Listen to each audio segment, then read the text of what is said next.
Hi, it's another day, it's another morning for today's video is very late upload na dyan ni.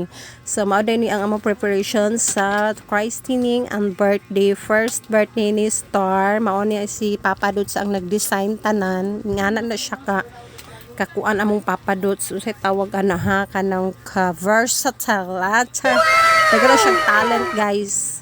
So, mao na ni, nagbunyag na mi diri as a ginikanan. So usag yun ni sa mga obligasyon nato ang mahatag nato ang pagka-Kristiyano bunyag sa atong mga anak. So we are happy nga amo yun ang na-accomplish, amo yun ang nahatag ka Baby Star dungan siya iyang first birthday. Hi Mama Kim, Papa Ina, Daddy Max. So mauna po na akong ipanguha sila. Kaninyo sa Krispas sa galuwasan, mayon nga si Kristo. And we are thankful nga si Father Judith Besinga among parish priest diri sa Nazareno Chapel, Apocon, ang nagbunyag ka Baby Star. Thank you, Father. Og dira gisuotan na si Bibi o katong white na dress. So mao na siya ang simbolo sa iyang pagka-pure innocence, rebirth sa amo mga Katoliko no sa pagbunyag. And then candle lightning na diri nag ipasapasa na namon diri sa mga ninang ug ninong sa amo na mga Katoliko ingani among way. Candle lightning sa pagbunyag is nag-symbolize na siya sa nag-represent na siya nga bag-o jong binunyagan, nag-symbolize na siya sa kahayag ni Kristo and the spiritual guidance they receive.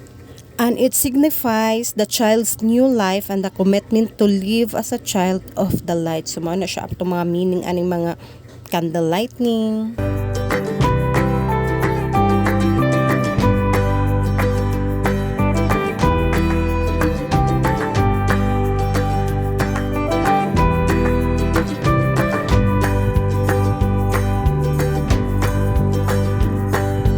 Yes, sumanag yun ang bunyag sa mag-picture na mga nenang and family, and then mauni ang munting handa ni Koan, ni Star.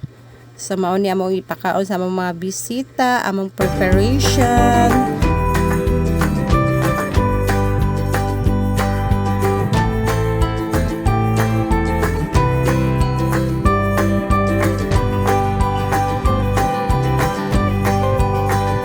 This is very memorable kay maamang yun ni ang first birthday and bunyag sa among Baby Star. So hope you see this in the future, anak. So mao ni among preparation. So maolon to guys. Thank you for watching. Gihimo ko ni kay para pag-abot sa panahon sa nami balikan nga memories sa mga pictures and videos. Daghang salamat.